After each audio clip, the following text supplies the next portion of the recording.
So I don't actually know if this is gonna ever come to light. We'll see. Hey y'all, my name is Nat. I hope you're having a terrific day today, and for this video we are going to be doing a 555 second chance romances. Before we get into anything bookish, however, make sure to hit like and subscribe down below, as well as tell me in the comments what is your favorite second chance romance. Alright, so hi, if you're new here, this is my 555 series in which I am trying to find 5-star reads within some kind of a theme. I haven't succeeded thus far, but I'll put a link to the playlist up above so you can see my previous attempts. This is my third Valentine's Day doing a 555 and my first time changing up the theme. I've done enemies to lovers twice now, but I thought it was finally time to make a change. So I decided for this Valentine's Day to go with my next favorite trope, second chance romances. As per usual with these videos, I'm gonna give you guys a summary of the book, a 50% update with an estimated rating, followed by a final update with an actual rating. So starting out, the first book is First Love, Take 2 by Sajni Patel. Preeti is incredibly close to becoming an official doctor, but between trying to finish out her residency, finding a job, and her family constantly butting their nose into her business, she is stressed out. Things don't get any easier, however, whenever Daniel, her super hot ex from college, enters her life again.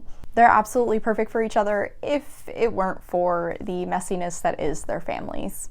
Hey y'all, so I have hit the halfway point into First Love Take 2, and right out of the gate I'm loving this. I really enjoy the fact that the friends are getting involved, being meddlesome and forcing these two to stay together, making them finally have this serious conversation that they have been avoiding for years now so they can actually maybe move past it. And then the tension because of it. Oh my god, the tension? So good. Like the best part of this book, honestly. This book is only in the female main character Preeti's point of view, and with that, I think she has become a very well-established, rounded out character. There's lots of depth to her, from her relationship with her family, her relationship with her friends, her mental health, the stigma she is challenged with around her mental health when it comes to both her community and her job, her strengths, her insecurities, like all of that stuff. We have gotten so much about this character, and I do really enjoy that. However, because of that, in comparison, Daniel, our love interest, whose perspective we are not seeing from, unfortunately, he comes across kind of bland. While I think the two of these characters together have really fun banter, great dialogue, and there is some chemistry there, if he had more personality, I think that would definitely help with the chemistry between these two characters, and I would be even more enthralled by their relationship. With this being a second chance romance, one of the most important factors is whether or not the author has made me feel that these two actually have a history, and good news, I do think the author has managed to do that. Particularly in the little moments between the two of them when they are alone, specifically talking about when Preeti starts to have an anxiety attack. Daniel is the one who knows how to handle it best. He manages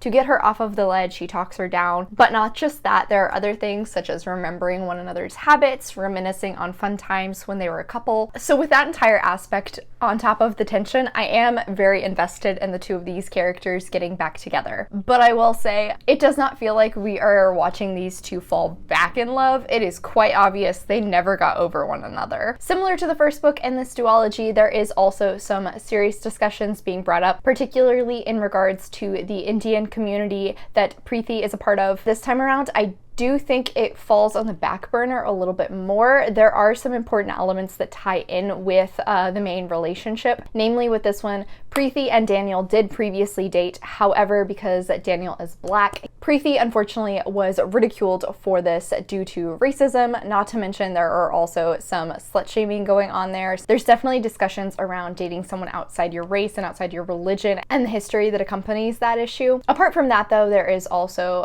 colorism, classism. The biggest issue I'm having with this book thus far is the miscommunication. Preeti never told Daniel why they broke up when they were in college, and even now she still has not told him that. There's also an entire element with Preeti currently being engaged to another man, but honestly, it doesn't feel like it's really all that important. For the time being, I think my estimated rating is going to be about 4 stars. I am really enjoying this so far, and I hope that by the end of the book we will finally get a little bit more from Daniel. If we do, I think that would make me love this even more. Hey guys, so I officially finished out First Love Take 2, and you know how I was complaining about the fact that Daniel had like no personality? That never changed. I really loved the fact that he knew Preeti so well. He respected her autonomy, respected her abilities. I appreciate how he treated her, but acting on his own as a character, I just felt like he needed so much more build-up. He needed more development. He almost felt like a background character by the end of this book in comparison to how far Preeti has come from the beginning. If we had gotten that, I think I would have been twice as convinced of them as a couple, but unfortunately we never got that. In the latter half of the book, I really noticed even more that it was not as though they were rebuilding their relationship, they were falling back in love with each other. They just were still in love with each other and practically fell right back into dating as though those 6 years had never happened. It just didn't feel like we had seen enough between them for their relationship to be at this point. In terms of the serious discussions that I brought up previously, all of that came together and erupted in this perfect moment for Preeti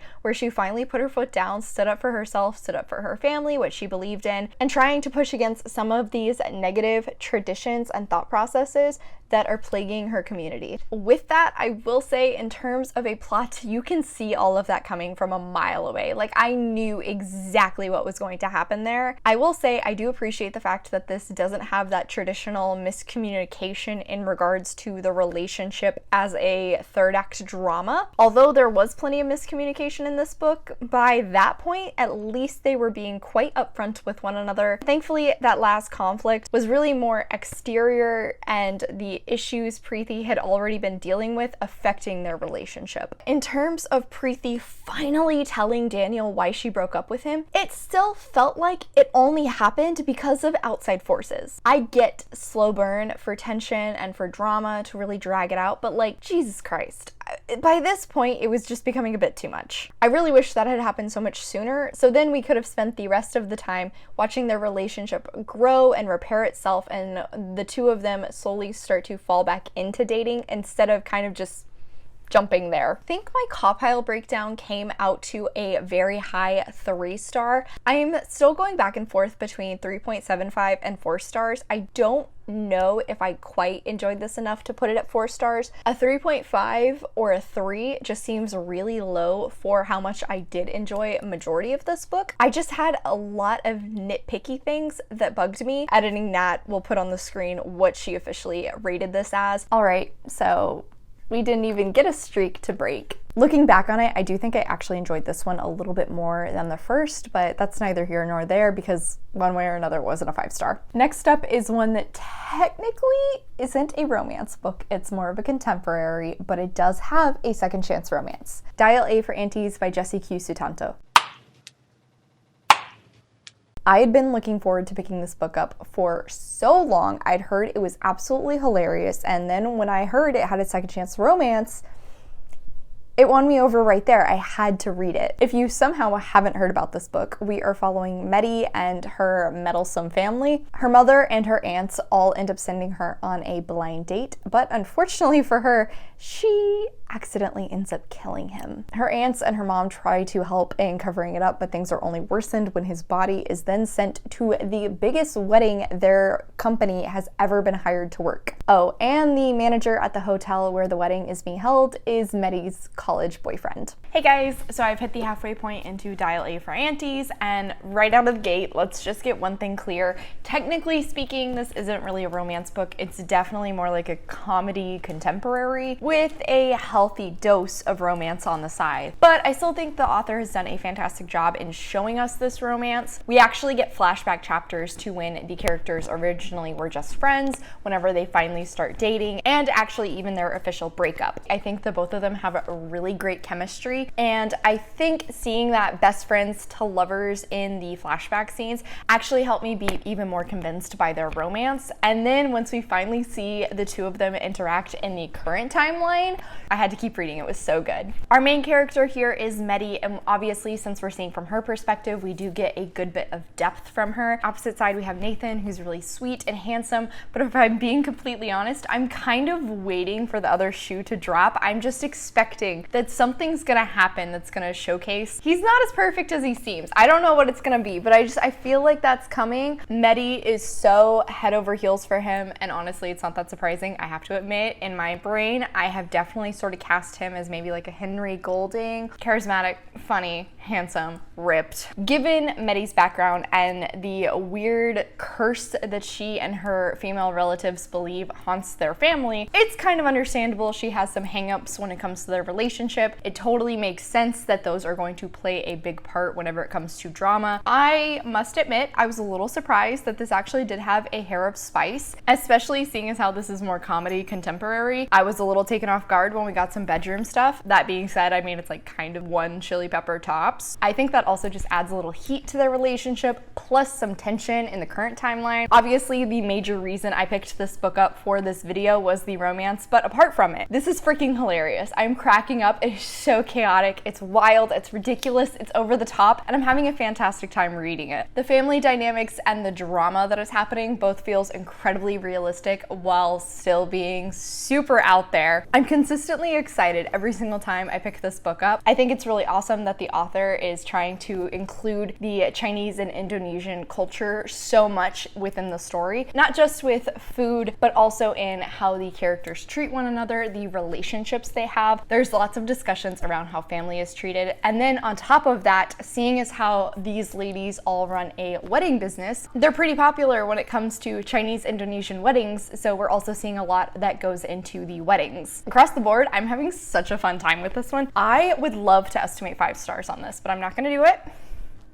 We know, never goes well. 4 stars, a solid 4 stars, maybe a high 4 stars. I'm gonna shut up now, but 4 stars. It's so freaking good. Hey guys, so I officially finished out Dial A for Aunties, and first off, I really enjoyed this book overall. It was freaking hilarious. In terms of the second chance romance, I was so invested in these two, even though it was just more of a side plot. I just was so desperate for them to get back together, and then whenever they finally did, of course, I was just head over heels. It was so dang sweet. I'm pretty sure I mentioned in my first update that I felt like Nathan was just a little too perfect, and I thought that like something was going to be revealed to showcase him in a more realistic light. That never really happened, which I do think kind of makes him one of those heroes that's just a hair too perfect for me. If he literally has no flaws, he sort of just comes across as a little bit of a caricature and less as a fully fleshed out character to mirror மெடி. One of the issues that kept these two apart and was the reason that மெடி broke up with him was because of this whole family curse that she believed in, and I actually really loved how it ended up being handled by the family. It shifted மெடி's whole perspective, it shifted my perspective. I thought it was just so much more healthy and wonderfully done, especially because it came about because of better familial communication. Speaking of மெடி, although Nathan was a little too fake for me, I do really appreciate the development we saw with மெடி throughout the story. She finally starts to stand up for herself. She doesn't utilize her family as an excuse for her inaction anymore. She finally starts handling her problems herself, and I feel like because of that, this almost comes across as like this fantastic adult coming of age story, sort of similar to like Eleanor Oliphant is Completely Fine. As I said at the end of my last update, I was just consistently excited to pick this book up, and that also never changed.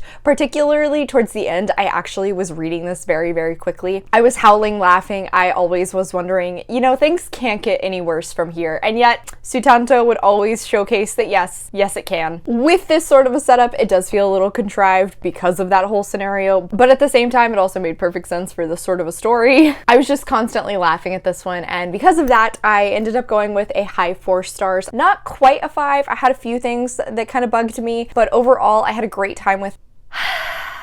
So we're not doing great here, but at least I am still enjoying these books. Next up is another book that I had heard a ton about, and that was 7 Days in June by Tia Williams. In this one, we were following Ava and Shane, who had a week-long fling when they were 17. However, turns out that the both of them have been writing to each other within their books for the last few years. Like I said, I heard a million positive things about this, and I was so excited to get into it. Hey y'all, so I've hit the halfway point into 7 Days in June, and holy shit, this is good. Both of our main characters, Shane and Ava, both feel completely created, and I'm only at the halfway point. Wow, Tia Williams, your character work is stunning. They both feel completely fleshed out. They have well-formed backgrounds, personalities that just jump off the page. They're complex, they're complicated, and I love them both already. What really won me over though is as soon as these two are in the same room together, I lost it. Amazing banter. Tension that is so thick you could cut it with a knife. It is delicious. I love it. I did know that we got background of their relationship. I didn't realize we were actually getting perspectives of the characters in the past when they first met and had their 7-day fling. This is a weird comment for me to say, but I'm kind of really into this toxic young love turned second chance romance. Definitely not into toxic relationships in most of my other romance books, but like in this scenario, I love how it's being written. I love how they're so incredibly reliant on one another. They understand each other so much without having to explain everything in their background. Oh, there's so many good lines already. Like, I already have had a ton of tabs. I really like that apart from the romance, we're also getting to see the difficulties each of these people are having in their lives apart from romantic entanglements. Sean is an alcoholic and self-destructive, whereas Eva is lonely, is striving to have some kind of control in her life while also suffering from chronic migraines. In the past timeline, they both come from poor homes and they find companionship in each other so quickly. Their first meeting also made me lose it because oh my god, they're just so good together. Their banter, their interactions, the tension. Oh my god, y'all, the sexual tension. We do get a little bit of that right before the halfway point, and their relationship in both timelines just feels so intense, and I think that's what just makes it so engrossing and why I always have to keep reading every time I've picked this book up. It's so hard to put it down. On top of that, there have been some great lines within this, not just in terms of beautiful pieces to explore life, but also some fantastic ones when it comes to the writing process, because both of our main characters are authors. In that same vein, there's also some great discussions around Black stories, trying to amplify Black joy, and then also the issue of co-opting another person's trauma. I'm just really enjoying it overall. I'm having such a great time with this book. I know I don't estimate 5 stars because anytime I do, it never turns out well for me, but like, oh, I'm gonna estimate this at 4.5 because it is so freaking good. It doesn't deserve to be estimated 4 stars. It deserves better than that. Hey y'all, I officially finished out 7 Days in June, and oh my god, this was so good. Look at all these tabs.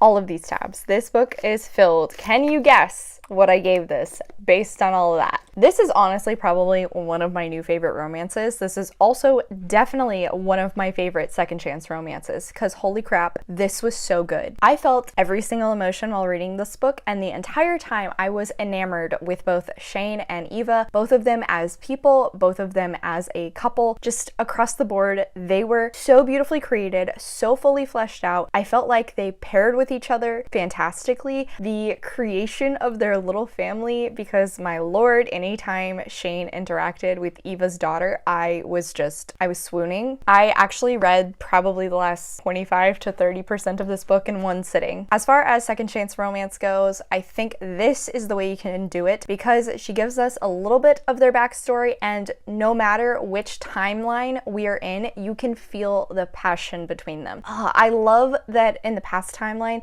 they became friends like that, and that never changed. Anytime they were interacting, you could understand why the two of these people got along. The dynamic between them really just jumped off the page. I really appreciated the fact that we were able to see them when they were younger and the struggles they were dealing with, showcasing to us why they probably would not have worked when they were teenagers, and then seeing how far they had come from those in the current timeline and seeing how that growth makes them a better couple now. Unfortunately, we did have a third act conflict, not really surprising, but I will say at least it made perfect sense for both the characters. It made perfect sense for how it was handled. It wasn't drawn out. I think it lasted a day. That was literally it. The entire events around that situation did make my heart hurt, but I do think it made the reunion that much sweeter. As I said, I totally adored seeing the two of these characters alongside Eva's daughter Audrey, and I think having seen that definitely gave me faith that this is a happily ever after. Like, they truly can work as a family unit. It's so fantastic. 5 stars. Yeah, it was great. I loved every single second of it. It was so beautiful, so well done. And everyone who talked about this book did not disappoint. First 5-star of the video. I'm not too mad about it because honestly, this book was on my best books of 2022 list. It was amazing. Next is one that I really considered whether I wanted to include it in this video, but you know what? I decided to just go ahead and do it. That was Dr. Strangebeard by Penny Reid.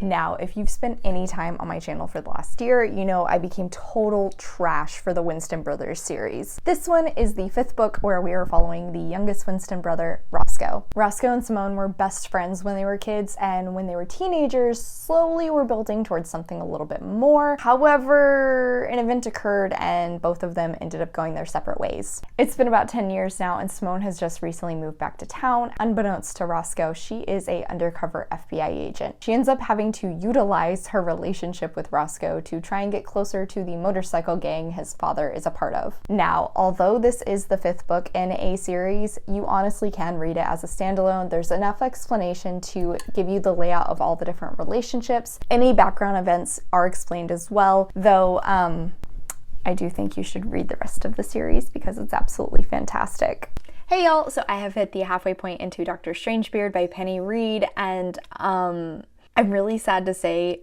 given how much I have loved every other book in this series, this is unfortunately not living up. Do believe that these characters were best friends. I can fully see that. I don't know if I'm quite as convinced that they were in love with one another. I don't feel like their chemistry from the past has been very well showcased to us for me to believe that they have a possibility of coming back together. My biggest issue with this book, that the author is utilizing miscommunication for way too long. The drama that happened in their past that caused them to stop being friends, first off, it takes quite a while for us to get a final answer as to what happened there. Character A finally started to tell character B what happened, and they still didn't explain the full context of the story, and it's driving me insane that they're not just talking. Like, how are you two best friends if you can't just talk to one another? There are occasional steamy scenes. They have actually made out a time or two now. I think the author was trying to do something a little different here to kind of help this book separate, but unfortunately, I don't think it's going very well. Apart from that, I'm also just not as in love with Roscoe's character as I have been with the previous Winston boys. He's a vet, which, you know, is always a big plus, but it feels like his one underlying characteristic is just the fact that he has a fantastic memory. Cool?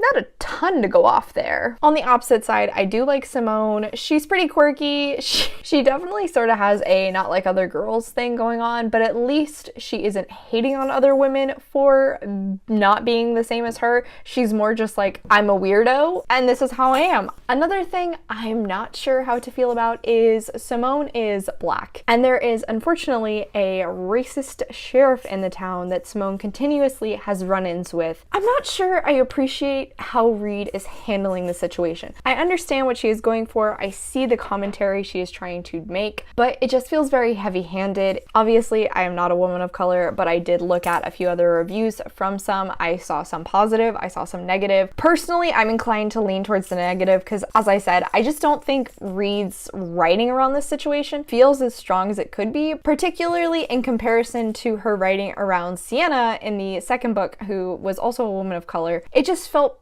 better nuanced there. Yeah, like, I appreciate that she's trying to include heavy topics in this story, and she is also trying to include diversity. It's a fine line to walk. So thus far, current feelings, I'm gonna go with like a 3.5 stars. It's not bad. I am still enjoying it. I still laugh. I still smile. I love this family above all else. Any interaction with family members is just so fantastic. In regards to the romance, I'm not sold. I officially finished out Dr. Strangebeard, and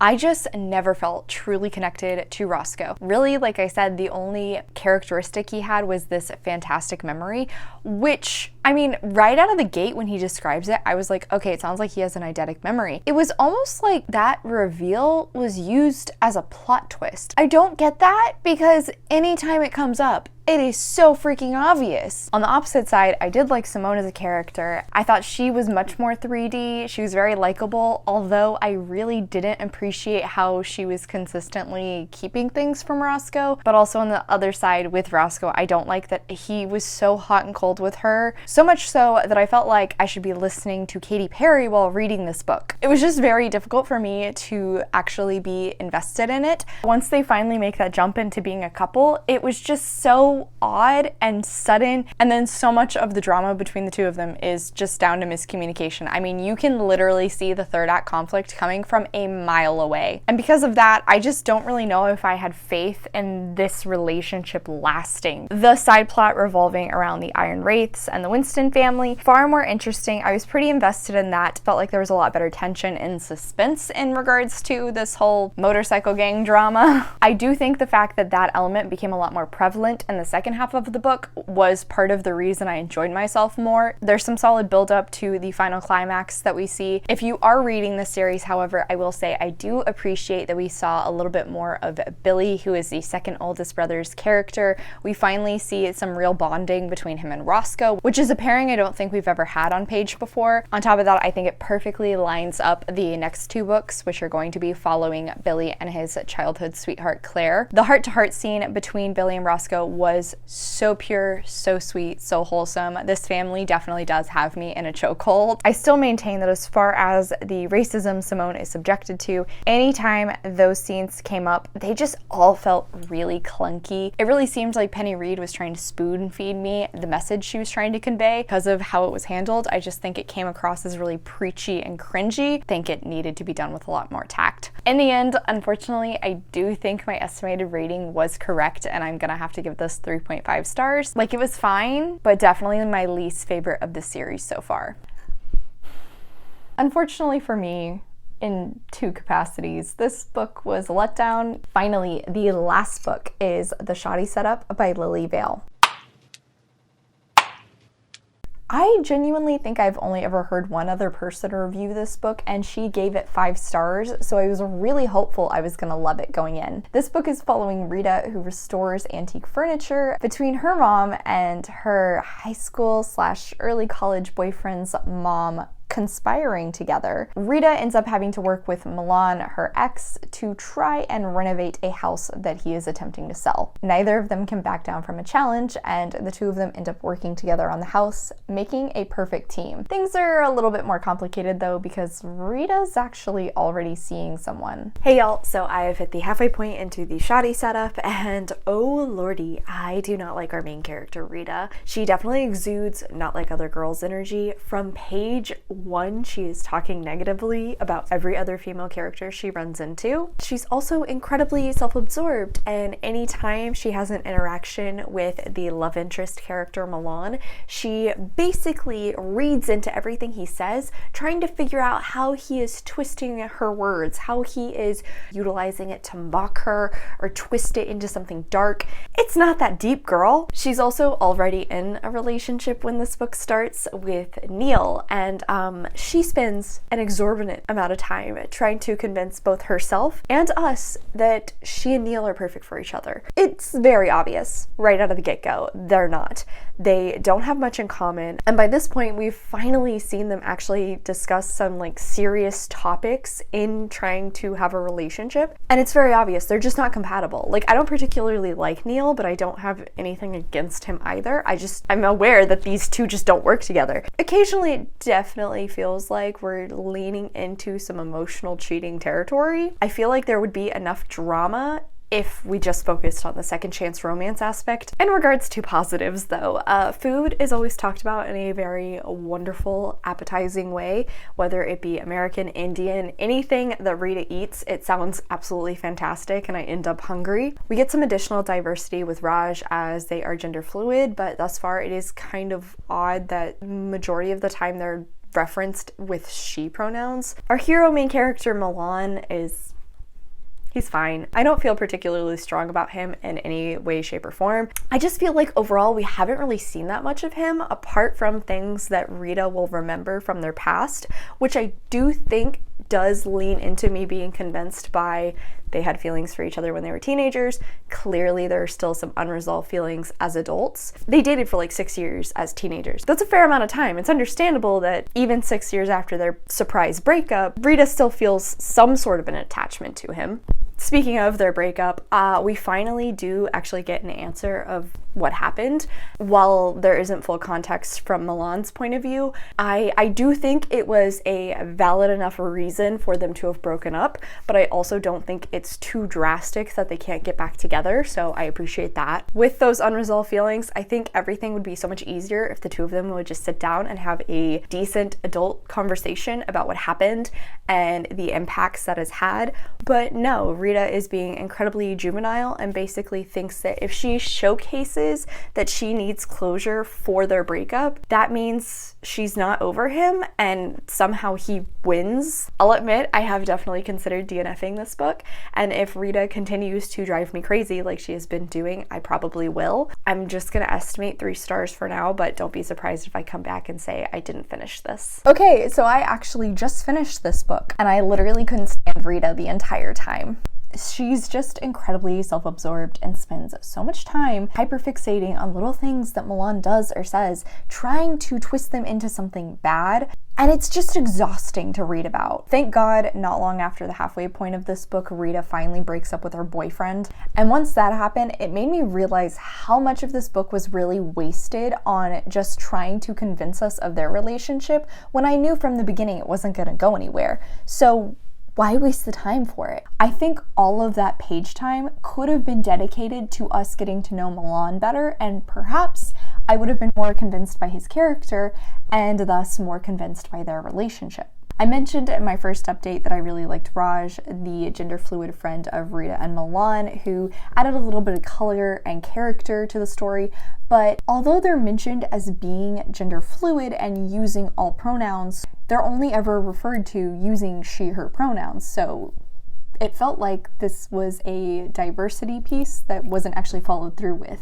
I mentioned earlier that once we finally got the answer of why they broke up, I could sort of see both sides of it, but felt like they would really just benefit with a sit-down conversation to talk things over. When they finally do have that conversation, it is so incredibly poorly timed, and then they go right back to avoiding each other, meaning that literally the third act conflict is a exact repeat of what we've been told happened from when they were like 20. It just made it that much more frustrating to watch unfold, and also just feel incredibly contrived. In the end, this one was a major letdown. It came out to about 2.5 stars, unfortunately, and actually was my worst book of January. Okay, so in the end, Second Chance Romance didn't go great for me. Only got 1 5-star, but at least that 5-star was a fantastic read that I will continue to recommend to people constantly. If you have any suggestions with other romance tropes you want to see in a 5x5, leave those in the comments down below. As always, thank you so much for coming to my channel, guys. I really appreciate it. Make sure to hit like and subscribe down below. I have all my socials as well as a few ways you can support me linked in the description. I come out with videos on Monday and Friday, but until then, I hope you continue to have a terrific day. Love you, bye!